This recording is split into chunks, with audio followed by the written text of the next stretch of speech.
Shalom, selamat pagi Bapak Ibu yang dikasihi Tuhan.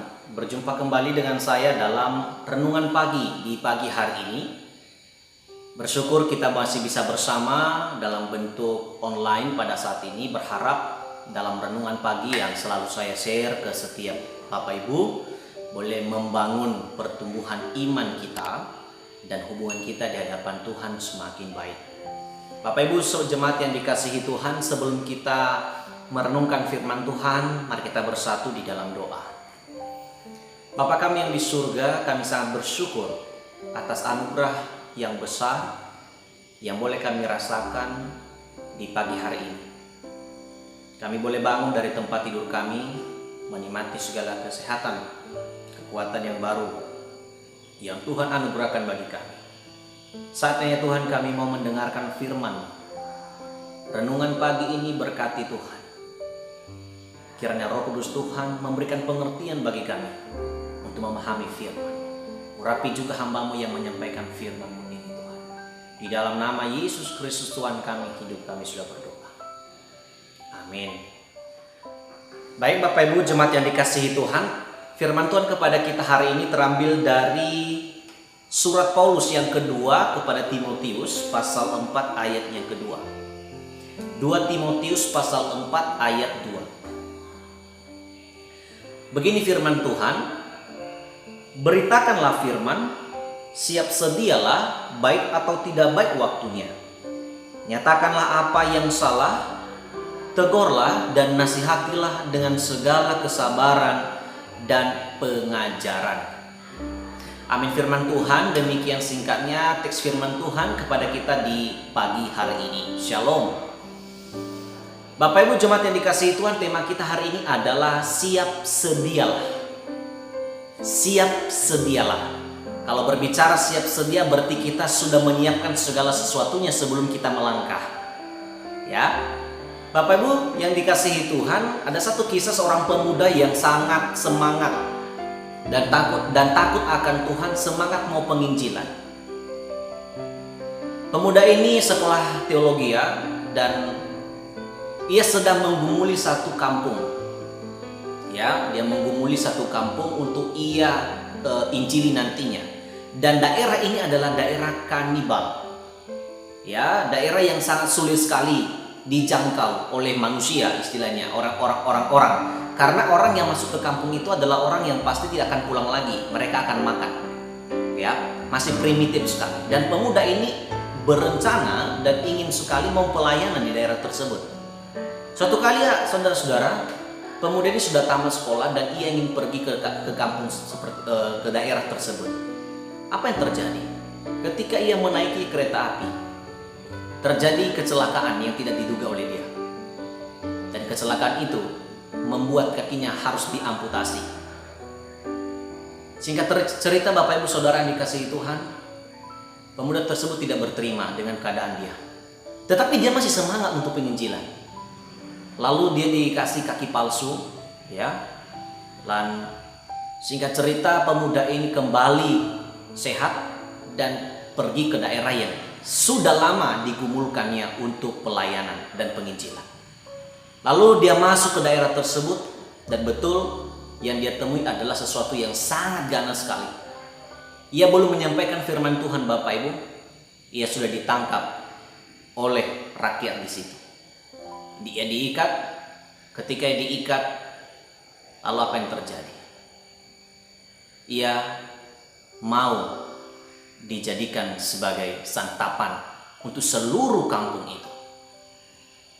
Lalu datang kepala suku. Ketika datang kepala suku, ia memeriksa situasi tersebut dan ia melihat pemuda tersebut nampaknya enak untuk disantap. Lalu kepala suku tersebut ingin memperlihatkan kepada seluruh rakyatnya seperti apakah daging yang enak dari pria tersebut. Lalu kepala suku itu mulai dia mengambil kaki yang diamputasi tadi yang sudah menjadi kaki palsu. Dia gigit jari-jari daripada kaki tersebut. Semakin ia gigit, semakin tidak tergigit gitu. Dengan sekuat tenaga kepala suku itu menggigit, tapi tidak juga putus-putusnya kaki tersebut, jari-jari. Kepala suku itu kaget. Karena belum pernah ada seseorang yang mereka makan seperti ini kuatnya. Lalu dengan tidak berpikir panjang, kepala suku itu takut. Bisa jadi pria ini datangnya dan utusan dewa. Lalu singkat cerita, lepaslah pemuda tadi, kembali yang menginjili satu-satu. Yang dia pertama injili adalah kepala suku tersebut. Dan betul, satu persatu, satu keluarga ditobatkan demi keluarga yang lain akhirnya menjadi orang Kristen. Bapak Ibu jemaat yang dikasihi Tuhan, firman Tuhan kepada kita adalah siap sedia. Ketika kita mau menyiapkan sesuatu, ketika kita mau merencanakan sesuatu, kita harus menyiapkan banyak hal. Seorang pemuda tadi ingin penginjilan ke tempat sana, tidak terduga rencana Tuhan bagi dia. Walaupun harus diamputasi kakinya, dia harus mengalami kecelakaan, tetapi puji Tuhan, kehadirannya menobatkan banyak orang satu kampung yang hidupnya primitif, yang hidupnya kanibal, akhirnya menjadi anak-anak Tuhan yang diselamatkan. Bapak Ibu jemaat yang dikasihi Tuhan, firman Tuhan kepada kita hari ini adalah surat dari Paulus kepada Timotius. Di dalam pelayanannya, Paulus menginginkan Timotius menjadi seorang pemuda yang harus siap sedia di dalam melakukan kebenaran. Di ayat yang kedua, Paulus berkata, beritakanlah firman, siap sedialah. Jadi kapankah kita siap sedia? Ketika kita mau memberitakan firman. Firman di sini adalah tentang berita Allah, tentang kebenaran, ya, tentang hal-hal yang rohani, hal-hal yang baik, itu yang harus kita beritakan. Nah, kalau kita mau memberitakan sesuatu yang baik, kita perlu mempersiapkan apa?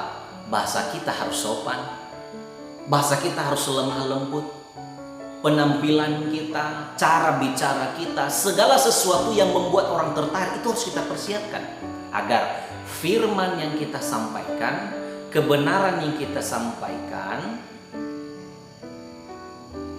dan hal-hal yang baik yang kita sampaikan itu diterima baik. Kenapa? Kita sudah siap sedia. Kita sudah siap sedia. Beritakanlah firman siap sedia, baik tidak baik waktunya. Jadi mau baik keadaannya, mau tidak baik keadaannya, harus siap sedia. Demikian pemuda tadi, situasi yang dialami adalah keadaan yang tidak baik, maka dia harus ambil keputusan bahwa apapun situasinya dia sudah siap gitu. Mau mati di situ, mau dikucilkan, mau apapun yang dilakukan bagi dia, dia sudah siap. Kenapa? Sudah awalnya dia mempersiapkan segala sesuatunya. Untuk apa? Untuk ia melakukan hal yang baik di situ. Siap sedialah ketika kita menyatakan apa yang salah. Nyatakan apa yang salah. Bapak Ibu, tidak gampang menyatakan sebuah kesalahan dalam diri orang lain atau dalam diri kita. Apalagi dikatakan tegurlah dan nasihatilah. Tidak gampang kita menyatakan sesuatu yang salah dalam diri seseorang. Tidak gampanglah kita menegur seseorang karena bisa jadi teguran kita menyakiti dia dan dia pasti akan membenci kita. Tidak gampang. Maka supaya kita diterima baik, ada hal yang harus kita persiapkan. Mempersiapkan segala penampilan kita agar diterima baik. Dan lebih dalam lagi, kita minta kuasa Tuhan memimpin kita untuk menyatakan yang salah itu dari orang lain. Paulus berkata begini, tegurlah dan nasihatilah dengan segala kesabaran dan pengajaran. Bapak Ibu, kenapa Paulus mengatakan kepada Timotius harus sabar? Karena apa tadi? Saya bilang tadi tidak gampang untuk menyatakan sebuah kesalahan, tidak gampang untuk menegur, tidak gampang menasihati. Maka kita perlu sabar. Bapak Ibu yang dikasihi Tuhan, mungkin sulit kita menegur suami kita.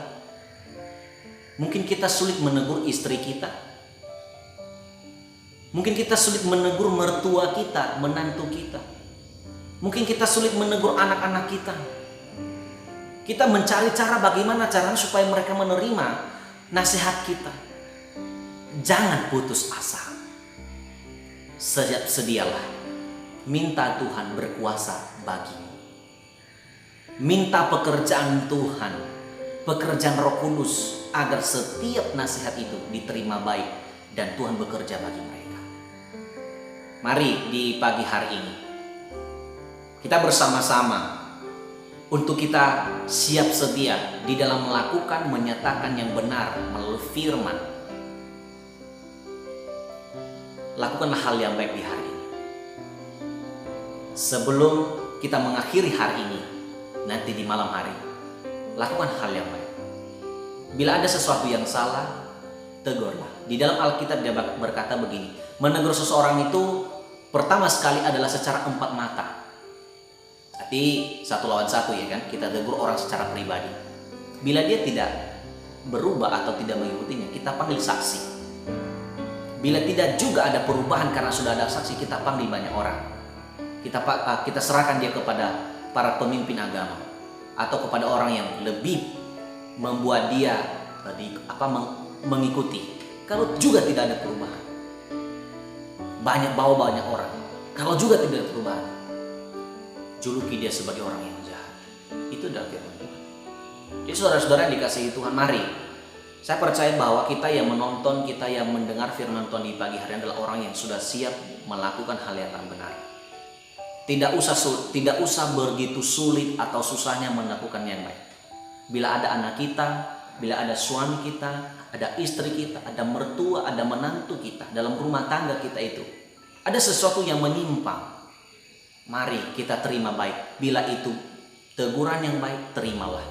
Walaupun itu menyakitkan, walaupun itu artinya untuk mengatasi ego, gengsi kita harus tahan dulu.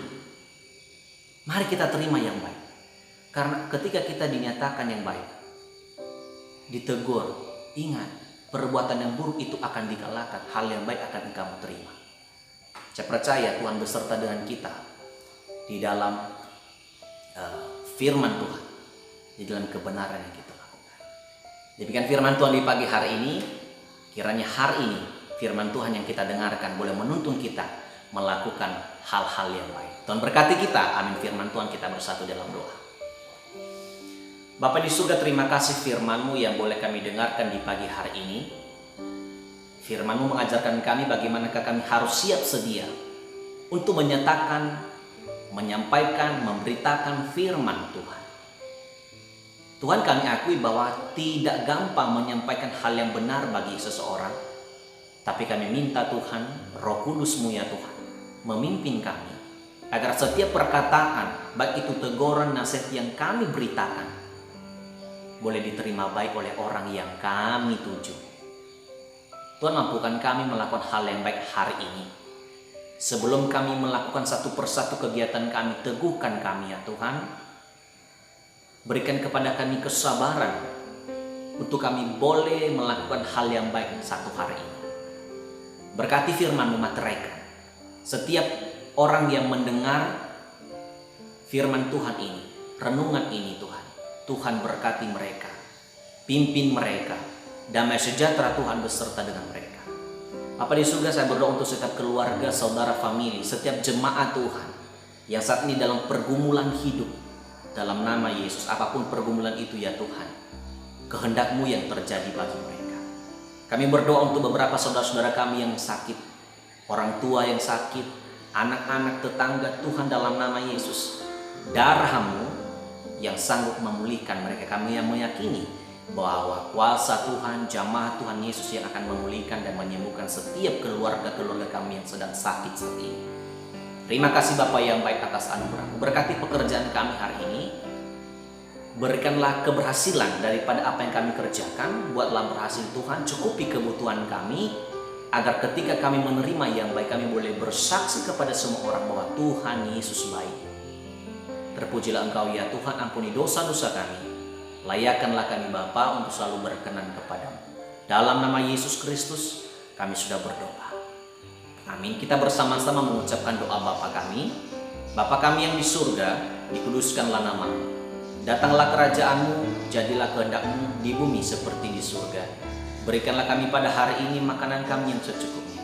Dan ampunilah kami akan kesalahan kami, seperti kami juga mengampuni orang yang bersalah kepada kami. Dan janganlah membawa kami ke dalam pencobaan, tetapi lepaskan kami daripada yang jahat. Karena Engkau yang mempunyai kerajaan dan kuasa dan kemuliaan sampai selama-lamanya. Amin. Shalom, selamat pagi, selamat beraktivitas. Sampai jumpa besok kembali di dalam renungan pagi. Terima kasih Bapak Ibu, Saudara, jemaat yang dikasihi Tuhan yang menonton, mendengarkan renungan pagi hari ini. Berharap Bapak Ibu boleh share juga kepada teman-teman Bapak Ibu di grupnya mau dimanapun, supaya firman Tuhan boleh tersebar, iman mereka boleh bertumbuh. Terima kasih, Tuhan memberkati. Shalom.